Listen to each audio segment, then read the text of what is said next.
اعوذ باللہ من الشیطان الرجیم بسم اللہ الرحمن الرحیم اقترب للناس حسابهم وهم فی غفلة معرضون۔ قریب آ گیا لوگوں کے لیے ان کا حساب اور وہ غفلت میں پڑے ہوئے اعراض کرنے والے ہیں۔ ما یأتیہم من ذکر من ربہم، نہیں آتی ان کے رب کی طرف سے کوئی نصیحت محدث نئی، الا استمعوہ، مگر سنتے ہیں اس کو، وہم یلعبون، اور وہ کھیل رہے ہیں۔ لاہیۃ قلوبہم، غفلت میں پڑے ہوئے ہیں دل ان کے۔ وَأَسَرُّوا النَّجْوَى الَّذِينَ ظَلَمُوا، اور مخفی کی انہوں نے سرگوشی جنہوں نے ظلم کیا۔ هَلْ هَذَا إِلَّا بَشَرٌ مِثْلُكُمْ، نہیں ہے مگر بشر ہے تمہارے جیسا۔ أَفَتَأْتُونَ السِّحْرَ وَأَنْتُمْ تُبْصِرُونَ، کیا پس تم پھنستے ہو جادو میں اور تم دیکھ رہے ہو۔ قال ربی یعلم القول، کہا پیغمبر نے میرا رب جانتا ہے بات زمین و آسمان کی۔ وہو السمیع العلیم، اور وہ سننے والا جاننے والا ہے۔ بل قالوا اضغاث احلام، بلکہ کہا انہوں نے پراگندہ خواب ہیں۔ بل افتراہ، بلکہ بنا لایا اسے۔ بل ہوا شاعر، بلکہ وہ شاعر ہے۔ فلیأتنا بآیہ، پس چاہیے کہ لائے ہمارے پاس نشانی۔ کما ارسل الاولون، جیسا کہ بھیجے گئے ہیں پہلے۔ ما آمنت قبلہم من قریۃ، نہیں ایمان لائی ان سے پہلے کوئی بستی۔ اہلکناہا، کہ ہم نے ہلاک کیا ان کو۔ افہم یؤمنون، کیا پس وہ ایمان لانے والے ہیں۔ وما ارسلنا قبلک الا رجالا نوحی الیہم، نہیں بھیجے ہم نے آپ سے پہلے مگر مرد۔ نوحی الیہم، ہم وحی کرتے ہیں طرف ان کے۔ فاسألوا اہل الذکر، پوچھ لو اہل علم سے، ان کنتم لا تعلمون، اگر تم نہیں جانتے۔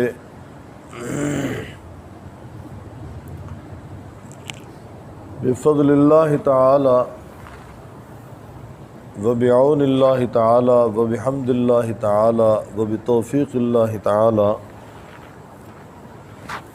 سورہ طٰہٰ تک ترجمہ مفہوم 20 صورتیں ہماری مکمل ہوئیں۔ اللہ تعالی عمل کی توفیق دے دے۔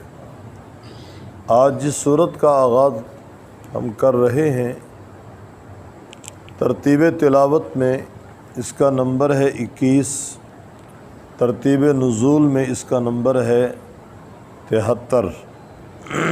نام اس کا ہے سورۃ الانبیاء۔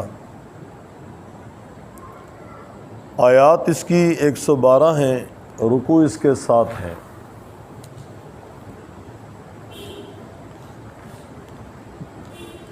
الفاظ اس کے 1138، جبکہ حروف 4168 یعنی 68۔ یہ صورت نزول کے اعتبار سے مکی ہے۔ ہجرت سے پہلے جو قرآن پاک کا جو حصہ اترا وہ سارا مکیہ کہلاتا ہے۔ اس نام کی وجہ تسمیہ، پوری صورت میں لفظ انبیاء تو نہیں ہے، البتہ انبیاء علیہ الصلوۃ والتسلیمات کا تذکرہ موجود ہے۔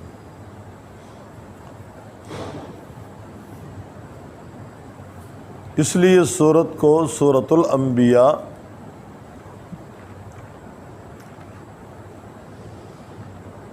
لکھا گیا اور پڑھا گیا۔ اقترب للناس حسابهم وهم فی غفلۃ معرضون، رب تعالیٰ فرماتے ہیں قریب آ گیا لوگوں کے لیے ان کا حساب اور وہ غفلت میں پڑے ہوئے اعراض کرنے والے ہیں۔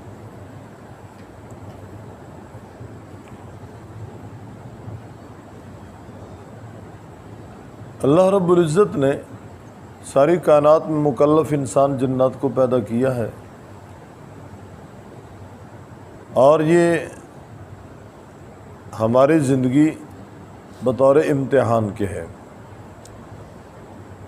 جبکہ اصل امتحان قبر سے شروع ہوگا۔ یہاں بھی امتحان ہو رہا ہے، دنیاوی اعتبار سے، دینی اعتبار سے کہاں تک آدمی اس امتحان میں پورا اترتا ہے، کہاں پورا نہیں اترتا، کون ہے جو اپنے آپ کو فرما روا بنا کے پیش کرتا ہے، کون ہے جو نافرمانی میں اپنی زندگی بسر کرتا ہے، کون ہے جو اللہ تعالیٰ کو اور اللہ کی مانتا ہے، اللہ کے پیغمبر کو اور اللہ کے پیغمبر کی مانتا ہے، کون ہے جو نافرمانی کرتا ہے۔ اور اس بات کو پھر آسانی سے سمجھا جا سکتا ہے کہ ہمارے ہاں عصری علوم کے اندر بچے داخل کیے جاتے ہیں، محنت ہوتی ہے اسکول و کالج میں، 6 ماہ سال کے بعد ماں باپ بھی فکر مند ہیں، اساتذہ بھی فکر مند ہیں، بچہ محنت کرے تاکہ نتائج اچھے مل جائیں۔ اچھے نتائج ہوں گے، ماں باپ کی بھی عزت ہوگی، بچے کو بھی اچھی نگاہ سے خاندان میں دیکھا جائے گا۔ نتائج اچھے نہیں ہوں گے، اساتذہ کی نگاہوں میں بھی یہ گرے گا، ماں باپ بھی اچھی نگاہ سے نہیں دیکھیں گے، خاندان بھی اچھی نگاہ سے اسے نہیں دیکھے گا۔ تو ہر باپ کو فکر ہے اپنے بیٹے کے بارے میں، ہر استاد کو فکر ہے اپنے شاگرد کے بارے میں، خاندان کے ہر فرد کو فکر ہے اپنے عزیز کے بارے میں کہ ہمارا بچہ امتحان میں اچھی پوزیشن لے۔ امتحان قریب ہوں اور بچہ محنت نہ کرے، نہ پڑھے، نہ فکر مند ہو تعلیم کے لیے، بتاؤ اساتذہ ماں باپ پہ کیا بیتے گی، اور جو ہی امتحان میں ناکام ہوگا پھر اس بچے پہ کیا بیتے گی۔ یہ عارضی امتحان ہے، فرمایا اصل امتحان آنکھ بند ہونے کے بعد شروع ہونے والا ہے۔ وہ امتحان ہمارے ایمان کے سبجیکٹ کا ہوگا، ایمان میں کتنے مضبوط تھے، ایمان کے ثمرات اعمال صالحہ ہمارے پاس تھے یا نہیں تھے، کس قدر ہم نے رب کی مانی، کہاں تک ہم نافرمان رہے، کہاں تک ہم نے اللہ کے پیغمبر کی مانی، کہاں تک ہم باغی بنے رہے۔ یہ جو ہی آنکھ بند ہوگی تو امتحان شروع ہو جائے گا۔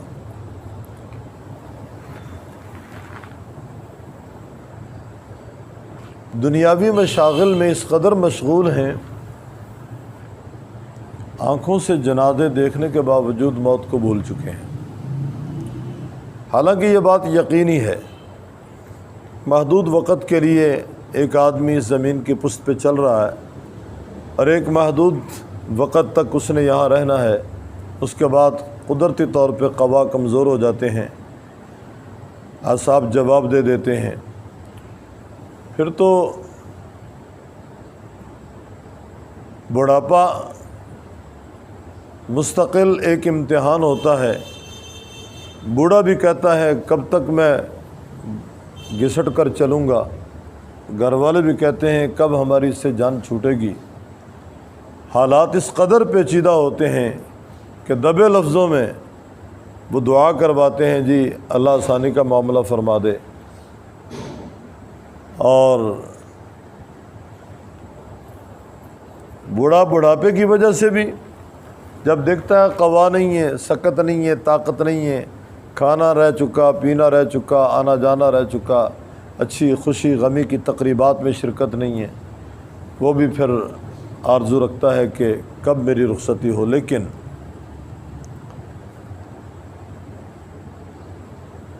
جوان کا یہ ذہن ہے کہ موت بڑھاپے میں آتی ہے، بچے کا یہ ذہن ہے موت بڑے کو آتی ہے، صحت مند کا یہ ذہن ہے کہ موت بیمار کے لیے ہوتی ہے،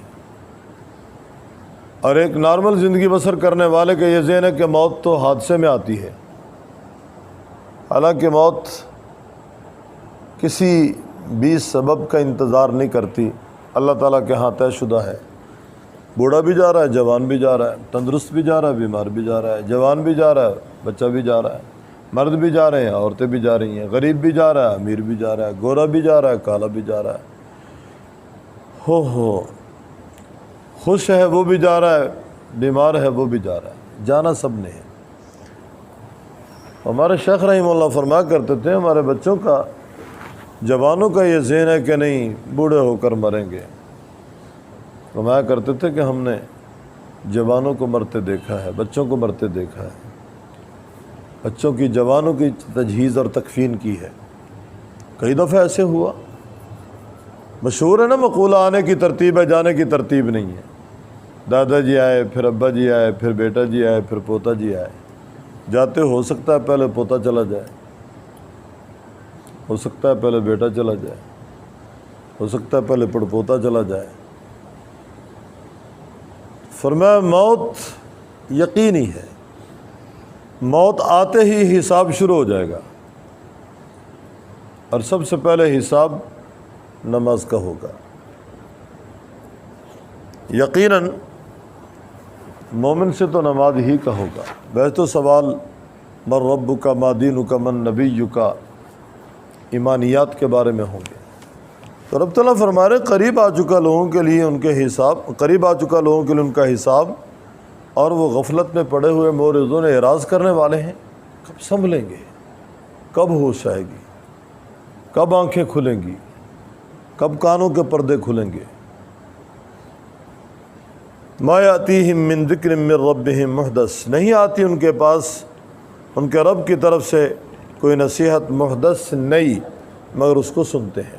یعنی جب بھی قرآن پاک میں کوئی نئی بات آتی ہے، کوئی نیا حکم آتا ہے، کوئی نصیحت آتی ہے، اس کو سنتے ہیں۔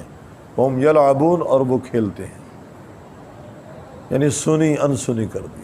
اس کی مثال واضح ہے، میں اور آپ حلقے میں بیٹھے ہوئے ہیں، کہنے والا کہہ رہا ہے، سنانے والا سنا رہا ہے، استاد ہے بول رہا ہے، ہم اپنے کام میں مگن ہیں، کوئی کچھ سوچ رہا ہے، کوئی حساب کر رہا ہے، کسی کے کان کس طرف ہیں، کسی کا دماغ کس طرف ہے، کسی کے ہاتھ کہیں اور ہیں۔ کہتے ہیں امام صاحب بھول جاتے ہیں۔ امام صاحب کیوں نہ بھولیں جب سارے مقتدی حساب کرتے ہیں سارے دن کی دکان کا، کہ آج کتنا کمایا اور کتنا جناب نقصان ہوا، کتنے موبائل آئے، کتنے گئے، کتنی لوٹ مار کی اور کتنی ہمارے ساتھ لوٹ مار ہوئی، کہاں کہاں ہم نے ٹھوکر کھائی، کون کون ہمیں جناب داؤ لگا کے گیا۔ جب ہمارا حساب امام کے پیچھے صفوں میں ہوگا تو پھر نماز اللہ ہی حافظ ہے نا۔ اور پھر دیکھیں امام بیٹھ رہا ہے، اب امام کو کھڑا کر رہا ہے، اب سب کہہ رہے ہیں سبحان اللہ۔ سبحان اللہ کا معنی بیٹھا رہے، اٹھنی ہے نا، بیٹھے رہیں۔ حالانکہ یہ موقع ہے کہنا چاہیے اللہ اکبر، کھڑے ہوں۔ اور اگر امام بیٹھ گیا تو وہاں ہو سکتا ہے کوئی اللہ اکبر کہہ دے۔ کھڑا کرنا ہے تو اللہ اکبر، بٹھانا ہے تو سبحان اللہ۔ تو یہ واضح مثال ہے ہماری، جبکہ اہم بات ہو اور چکنا ہونا چاہیے، کمر سیدھی، کان متوجہ، آنکھیں کھلی ہوئی، دماغ متوجہ، دل متوجہ، ہاتھ بندھے ہوئے، پاؤں اپنے مقام پہ ٹکے ہوئے، لیکن ہر عضو مصروف ہے۔ کوئی انگلی بجا رہا ہے، کوئی کانوں کو جناب کھجلی کر رہا ہے، اور کوئی گولیاں بنا رہا ہے، کوئی سر کھجلا رہا ہے۔ ایسے جس طرح بالکل 65 سال 70 سال کا کوئی بوڑھا ہو، کوئی ایسے بیٹھا ہے، نہیں یار جچتی نہیں ہے بات۔ مستعد، ہر وقت ہوشیار باش، ہر وقت ہوشیار باش، خصوصاً جب سبق ہو، مکمل ہمتاً اپنے آپ کو متوجہ کر دو۔ دیکھو سبق یاد ہوتا کہ نہیں، یاد کہاں ہوگا؟ دماغ کہیں اور، کان کہیں اور، آنکھ کہیں اور، خیالات کہیں اور، ہاتھ کہیں اور، وجود یہاں ہے، دھڑ موجود ہے میرے سامنے۔ میں بھی یہی سمجھ کے خطاب کرتا ہوں کہ وہ بھی ایک نشان ہے، وہ بھی ایک نشان ہے، وہ پیلا نشان ہے، وہ سرخ نشان ہے، وہ کالا نشان ہے، ہاں وہ ایسا ہے، وہ ایسا ہے۔ چلو کوئی نہیں، خطاب ہی کرنا نا، ترپائیوں کو کر لیں، دیواروں کو کر لیں، دروازوں کو کر لیں، چلو اللہ کے فرشتے تو سنیں گے نا، جنات تو سنیں گے نا، پھر سبق کہاں یاد ہوگا؟ ورنہ 17 پارے ہو جائیں، 18 پارے ہو جائیں اور 4 سطریں نہ آئیں، یار کیا ہے؟ امی کا نام یاد، ابو کا نام یاد، چچا کا نام یاد، تائے کا نام یاد، موبائل کے سارے نام یاد، رنگ یاد، نمبر یاد، عورتوں کو جناب پردوں کے سارے رنگ یاد، پردوں کے نام یاد، کپڑوں کے سارے نام یاد، دھاگے سارے یاد، سوئیاں ساری یاد، لیکن جب خیر کی بات ہو تو ساری بھول جاتی ہیں، پتہ ہی نہیں اچھا جی کیا کہا تھا، پتہ ہی نہیں چلا کیا کہا تھا، کیوں؟ توجہ نہیں۔ جب ہمتن توجہ ہوگی تو ساری چیزیں یاد آ جائیں گی۔ ایک دن یہ عزم کر کے بیٹھیں کہ ہم نے متوجہ ہو کر توجہ سے سبق سننا ہے، ہو سکتا ہے یہ زندگی کا آخری سبق ہو، انشاءاللہ سبق میں کوتاہی نہیں ہوگی اور سبق بھولے گا نہیں، سبق یاد ہوگا۔ بات لمبی ہوگی یار۔ ما یاتیہم من ذکر من ربہم محدث الا استمعوہ وہم یلعبون لاہیۃ قلوبہم، غفلت میں ہیں دل ان کے، واسر النجویٰ، مخفی کی ان لوگوں نے سرگوشی جنہوں نے ظلم کیا۔ کیا سرگوشی ہے؟ حل ھذا الا بشر مثلکم، نہیں ہے مگر بشر ہے تمہارے جیسا، مگر یہ بشر ہے تمہارے جیسا، یعنی ہر دور میں نبی کی نبوت کو تسلیم کرنے میں جو چیز رکاوٹ رہی وہ نبی کی بشریت ہے۔ لوگوں کا ذہن بنا ہوا ہے کہ جی نبوت اور بشریت دو چیزیں اکٹھی نہیں ہو سکتی، حالانکہ نبی اللہ تبارک و تعالی نبوت کے لیے جس کا انتخاب فرما رہے ہیں وہ ہے ہی بشر، جنات میں سے کوئی نبی نہیں، فرشتوں میں سے کوئی نبی نہیں، یاد رکھنا۔ نبوت یہ بہت بڑا منصب ہے، اور نبوت اللہ تعالیٰ کا انتخاب ہے۔ نبی اللہ رب العزت ان میں سے بنا رہے ہیں جو اللہ تعالیٰ کے سب سے زیادہ پسندیدہ لوگ ہیں، پسندیدہ گروہ ہے، بہترین گروہ ہے، وہ انسان ہے۔ اور جن لوگوں نے یہ انکار کیا اور انکار کر رہے ہیں اب بھی، وہ اصل میں اپنے جیسا بندہ سمجھتے ہیں نا، اپنے جیسا انسان سمجھتے ہیں کہ ہمارے جیسا انسان، ہمارے جیسا بندہ، ہم کیا کچھ نہیں کرتے، کیا کچھ نہیں ہوتا ہم سے، حالانکہ عبدیت، انسانیت، آدمیت ایک اعلیٰ مقام ہے، اعلیٰ مقام ہے۔ تو یہ چیز رکاوٹ رہی ہے کہ بشر تمہارے جیسا نہیں ہے مگر بشر تمہارے جیسا، افتاتون السحر، کیا تم جادو میں پھنس رہے ہو، وانتم تبصرون، اور تم دیکھ رہے ہو۔ اور یہاں یہ تھوڑی سی وضاحت کر دوں، آج بھی ایسا گروہ موجود ہے، میں یہ نہیں کہتا کہ وہ دشمنی میں کہہ رہے ہیں، محبت کے سودے ہیں، محبت میں اس قدر آگے نکل گئے کہ رسول اللہ صلی اللہ علیہ وسلم کو خدا اختیارات کا حامل کہہ دیا، اور بشریت سے نکال دیا کہ محمد الرسول اللہ بشر نہیں بلکہ نور ہیں۔ حالانکہ بشر ہونا افضلیت ہے نبی کے لیے، نور ہونا افضلیت نہیں۔ کیوں؟ آدم علیہ السلام مسجود ملائکہ بنے، فرشتوں نے ان کو سجدہ کیا، جس کو سجدہ کیا جا رہا وہ افضل ہوا نا، جس کو سجدہ کیا جا رہا ہے وہ افضل ہوا۔ اور سجدہ کرنے والوں میں حملۃ العرش جبرائیل، میکائیل، اسرافیل، اسرائیل موجود ہیں علیہم السلام۔ تو معلوم ہوا نور بننا افضل نہیں تھا، بشر ہونا افضل ہے۔ لیکن صحیح معنی میں جس کو بشر کہا جا سکتا ہے وہ اللہ کے پیغمبر ہی ہیں۔ ہم نے تو بشری لبادے اوڑے ہوئے ہیں، اندر ہمارے بھوت سے بھرے ہوئے ہیں، کچھ نہیں۔ صحیح معنی میں جس کو بشر کہا جا سکتا ہے وہ اللہ کا پیغمبر ہے۔ تو یہ بات بدیہی اور یقینی ہے کہ اگر ہم اللہ کے پیغمبر کو بشر نہیں مانتے تو پھر اللہ کے پیغمبر کے ماں باپ کا، سسرال کا، بیوی بچوں کا، ددیال ننیال کا انکار کرنا پڑے گا، اور یہ کفر ہے۔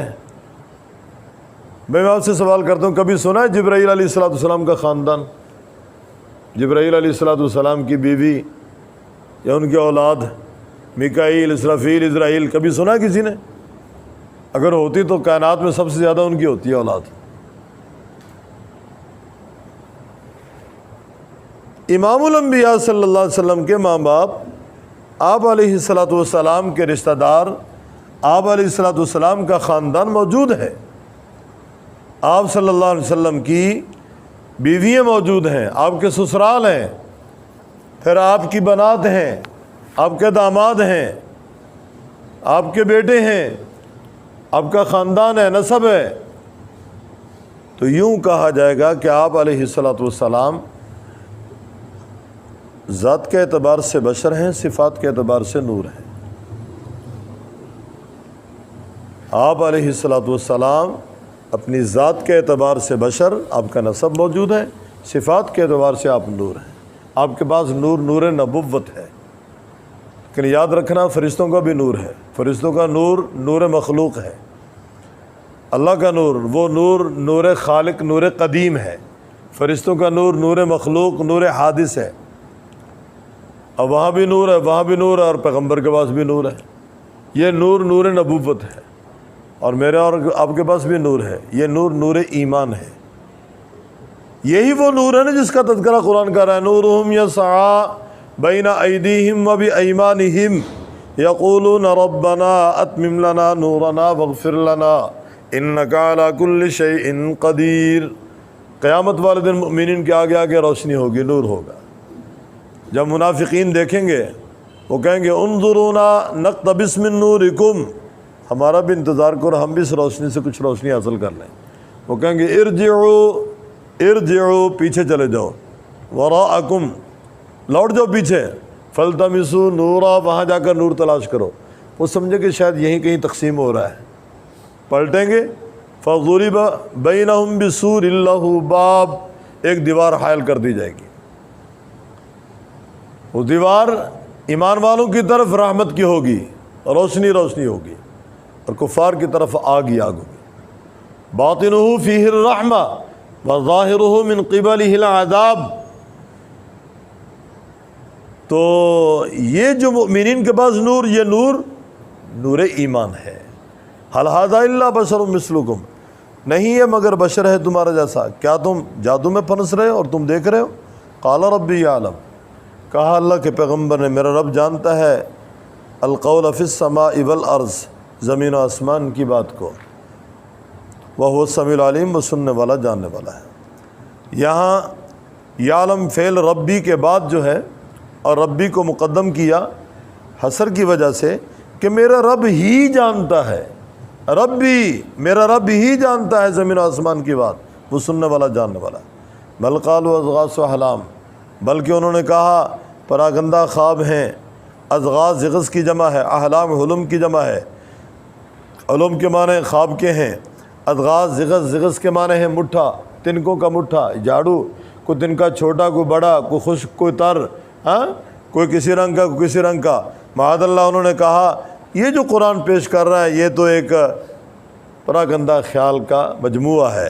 بل اضغاث و احلام، یہ پراگندہ خیالات ہیں، یہ خواب ہیں پراگندہ۔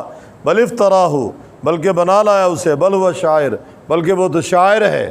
قرآن پاک کو مفتر کہا، محمد رسول اللہ کو لوگوں نے مفتری کہا۔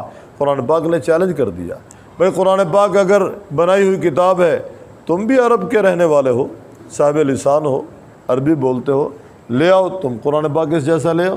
قل ان اجتمعت الانس والجن علی ان یأتوا بمثل ھذا القرآن، فرمایا سارے جنات انسان اکٹھے ہو جا نہیں لا سکتے، چلو سارا قرآن نہیں، بیاشر سور 10 صورتیں لے آؤ، فرمایا نہیں لا سکتے، 10 صورتیں نہیں، ایک صورت لے آؤ، اور بقرہ نہیں، سورہ اخلاص جیسی، کوثر جیسی لے آؤ، نہیں کوئی لا سکا، نہ قیامت تک لا سکے گا۔ قرآن پاک کا چیلنج موجود ہے۔ فلیأتنا بآیہ، فرمایا لائیں ہمارے پاس نشانی، جیسا کہ لا ہمارے پاس نشانی جیسا کہ بھیجے گئے ہیں پہلے، جس طرح پہلے پیغمبروں کو نشانی ملی، لانا ہمارے پاس نشانی۔ ما آمنت قبلہم من قریۃ اہلکناہا، نہیں ایمان لائی ان سے پہلے کوئی بستی جس کو ہم نے ہلاک کیا۔ گویا جن جن بستیوں کو ہلاک کیا ان کے کفر کی بدولت کیا، پہلے آگاہ کیا پھر ہلاک کیا۔ اگر پہلے وہ ایمان لے آتے کبھی ہلاکت نہ ہوتی ان کی۔ افہم یؤمنون، کیا پس وہ ایمان لاتے ہیں؟ اب وہ ہلاکت کے وقت ایمان لا رہے ہیں۔ وما ارسلنا قبلک الا رجالا نوحی الیہم فاسألوا اہل الذکر، نہیں بھیجے ہم نے آپ سے پہلے مگر مرد ہی، ہم وہی کرتے ہیں طرف ان کے۔ جتنے بھی پیغمبر آئے مرد ہی تھے، کسی عورت کو اللہ نے نبی بنا کر نہیں بھیجا۔ کیوں؟ مرد عورت کی بنسبت اعلیٰ ہے، شکل و صورت کے اعتبار سے، عقل کے اعتبار سے، کمالات کے اعتبار سے عورت اعلیٰ نہیں ہے، مرد اعلیٰ ہے۔ اگر عورت کو اللہ تعالیٰ نبی بنا کر بھیجتے، دو حال تھے نا، یا وہ بہت اعلیٰ خوبصورت ہوتی، خوب رو ہوتی، یا وہ بہت بد شکل ہوتی۔ بد شکل ہوتی تو یہ اعتراض ہوتا کہ نبی بد شکل نہیں ہوتا، خوب اچھی ہوتی تو سارے اس کے پیچھے پیچھے ہوتے۔ ہاں، نبوت کے لیے نہیں، صرف خواہشات کی تکمیل کے لیے سارے اس کے پیچھے پیچھے ہوتے ہیں۔ اللہ تعالیٰ نے نبوت مرد کو دی ہے، جتنے بھی نبی آئے سارے مرد ہی تھے، کسی عورت کو اللہ رب العزت نے نبی بنا کر نہیں بھیجا۔ فرمایا نہیں ہم نے بھیجے آپ سے پہلے مگر مرد ہی، ہم وہی کرتے ہیں طرف ان کے، فَاسْأَلُوا أَهْلَ الذِّكْرِ إِن كُنتُمْ لَا تَعْلَمُونَ۔ یہ بات بھی ہے نا، مرد کو اللہ نے نبی بنا کر بھیجا ہے، مرد شجاع ہوتا ہے عورت کی بنسبت، بہادر ہوتا ہے، اس نے صبح بھی جانا ہے، شام بھی جانا ہے، دن کو بھی جانا ہے، رات کو بھی جانا ہے، خلوت میں بھی جانا ہے، جلوت میں بھی جانا ہے، تنہائی میں بھی جانا ہے اور ان کی مجلسوں میں بھی جانا ہے۔ عورت نہیں جا سکتی، عورت ہر حال نہیں اپنا سکتی۔ پھر مرد نے امامت کروانی ہے، عورت امامت نہیں کروا سکتی۔ مرد کو اللہ نے یہ مقام عطا فرمایا کہ وہ مصلی امامت پہ آئے، عورت کا یہ منصب نہیں ہے، اس لیے فرماتے ہیں نا عورت کی حکمرانی بھی جائز نہیں ہے، عورت کی حکمرانی بھی جائز نہیں ہے۔ تو ہمارے شیخ رحمہ اللہ فرمایا کرتے تھے جائز کام عورت اگر اپنی حدود میں رہ کر کرنا چاہے تو کر سکتی۔ کسی یونیورسٹی کالج میں کوئی پڑھا رہی ہے، باپردہ رہ کر پڑھائے، کوئی اعتراض نہیں۔ جامعات میں پڑھانا چاہتی ہے، جامعہ میں مدرسے میں پڑھانا چاہتی ہے، پڑھائے، کوئی عرض نہیں۔ تعلیم حاصل کرنا چاہتی ہے، کوئی نہیں۔ ہاسپٹل میں کام کرنا چاہتی ہے، کوئی نہیں۔ کسی بھی ادارے میں باپردہ باوقار طریقے سے اگر وہ کام کرنا چاہے کوئی اعتراض نہیں ہے۔ اور یہ حوا بنا کر پیش کیا جا رہا ہے جی اسلام تنگ نظری کا ثبوت دے رہا ہے، اسلام سختی بڑی کرتا ہے عورت پہ۔ ہاں، اسلام یہ تو کہتا ہے کہ عورت کو وہ نہ گیند نہ بناؤ کہ جس کا جی چاہے اٹھائے اور دوسرے کو دے مارے، جس کا جی چاہے اس فٹ بال کو ٹھڈا لگائے اور ادھر دھکیل دے۔ عورت کو فٹ بال نہ بناؤ، عورت کو وہ مقام دو جو اسلام نے دیا ہے، جو آپ صلی اللہ علیہ وسلم کی شریعت میں عورت کو عزت ملی وہ عزت دو۔ وَمَا أَرْسَلْنَا قَبْلَكَ إِلَّا رِجَالًا نُوحِي إِلَيْهِمْ فَاسْأَلُوا أَهْلَ الذِّكْرِ إِن كُنتُمْ لَا تَعْلَمُونَ۔ فرمایا پوچھ لو اہل علم سے اگر تم نہیں جانتے، اہل علم سے پوچھ لو اگر تم نہیں جانتے۔ کہتے ہیں اگر کسی کو کسی مسئلے کا علم نہیں تو اہل علم سے پوچھے، یہ رب العزت کا حکم ہے۔ اور یہ پوچھنا ہی تقلید کہلاتا ہے۔ ہمارے شیخ رحمہ اللہ فرمایا کرتے تھے جو لوگ تقلید کے منکر ہیں، مثال کے طور پہ اہل حدیث حضرات، ان میں مولانا نذیر حسین دہلوی کا ایک نام ہے، وہ اپنی کتاب معیار حق میں لکھتے ہیں جو آدمی خود مسائل نہیں جانتا وہ قرآن کے حکم سے پابند ہے اہل علم سے پوچھنے کا۔ قرآن کہہ رہا فَاسْأَلُوا أَهْلَ الذِّكْرِ، جس کو خود معلوم نہیں، یہ جو تحقیق کا ہے نا، تحقیق۔ اب مولانا فرما رہے ہیں، ان کے بڑے عالم کہہ رہے ہیں قرآن کے حکم سے پابند ہے اہل علم سے پوچھنے کا۔ پھر فرماتے ہیں آدمی اس کا مکلف نہیں ہے کہ سب علماء سے پوچھے، بلکہ ایک مولوی سے پوچھ لے تو کافی ہو جائے گا، کسی ایک عالم سے پوچھ لے تو کافی ہو جائے گا۔ فَاسْأَلُوا أَهْلَ الذِّكْرِ إِن كُنتُمْ لَا تَعْلَمُونَ، پوچھ لو اہل علم سے اگر تم نہیں جانتے، آ جائے گا بھی۔ اقترب للناس، قریب آ چکا لوگوں کے لیے ان کا حساب، وهم فی غفلۃ معرضون، وہ غفلت میں پڑے ہوئے اعراض کرنے والے ہیں۔ ما یأتیہم من ذکر من ربہم، نہیں آتی ان کے پاس ان کے رب کی طرف سے کوئی نصیحت، محدث نہیں، الا استمعوہ، مگر سنتے ہیں اس کو، وهم یلعبون، اور وہ کھیل رہے ہیں۔ لاہیۃ قلوبہم، غفلت میں ہیں دل ان کے، واسروا النجوى الذین ظلموا، چھپ کر کی، مخفی کی انہوں نے سرگوشی جنہوں نے ظلم کیا۔ هل هذا الا بشر مثلکم، نہیں ہے مگر بشر تمہارے جیسا۔ افتأتون السحر، کیا تم جادو میں پنس رہے ہو، وانتم تبصرون، اور تم دیکھ رہے ہو۔ قال ربی یعلم، کہا پیغمبر نے میرا رب ہی جانتا ہے زمین و آسمان کی بات، وہ السمیع العلیم، وہ سننے والا جاننے والا ہے۔